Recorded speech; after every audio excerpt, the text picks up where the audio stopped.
Prince William and Kate.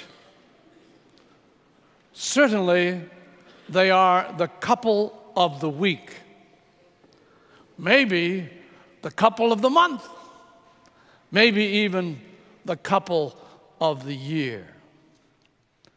We will, for a moment, forget that they are already living together, but at least they think enough of the sacrament of marriage to enter into it at a certain point. But the whole world is a Twitter because there will be a royal wedding. And we can almost see now the British Guards with their ornate garb on the black horses leading the carriage that will bring Kate to Westminster Cathedral so that we can have a wedding much like Diana's. And we will begin to ask, will the gown be as long as Diana's was? Because we know it can't be the same gown that's down here in our own museum right now.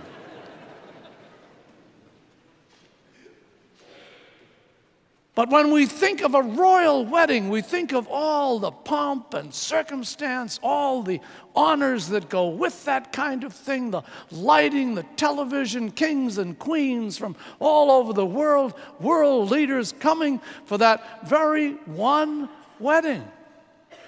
Because that's what we think of when we think about kings and kingdoms.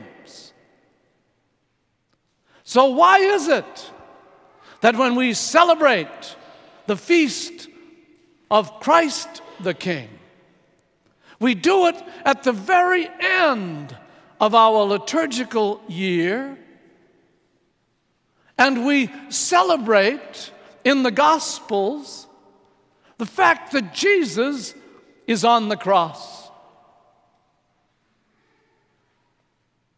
It seems as though we have it upside down. How could this be a kingdom when the person who is the king reigns from a cross? Is Jesus the King of Kings? Hello, are you out there?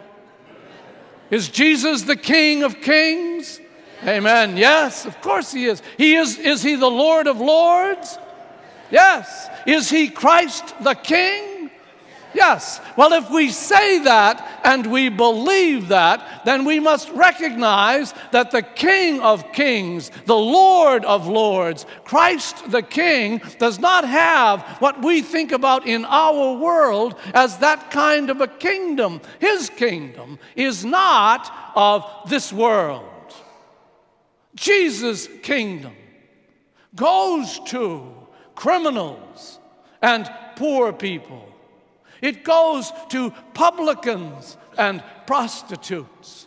It goes to moms and dads and teenagers and young adults who believe that Jesus is indeed the King of the universe. That is our belief.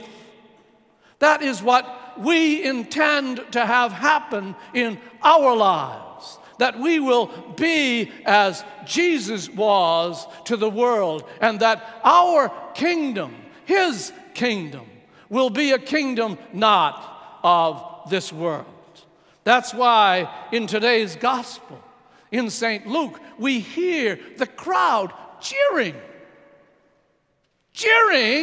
at our King. And the soldiers come to him and they say, if you are the King of the Jews, save yourself. In other words, prove something to us. And why would they say that? Remember now, these are Roman soldiers. Why would they say that? It was because of the inscription over Jesus' head. The inscription that said, according to our scriptures, this is the King of the Jews.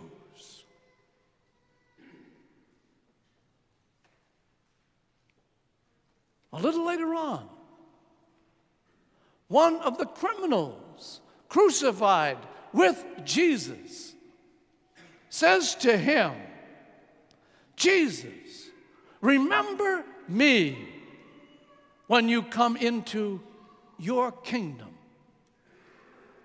This criminal recognized that Jesus' kingdom was not of this world, but was of a different place.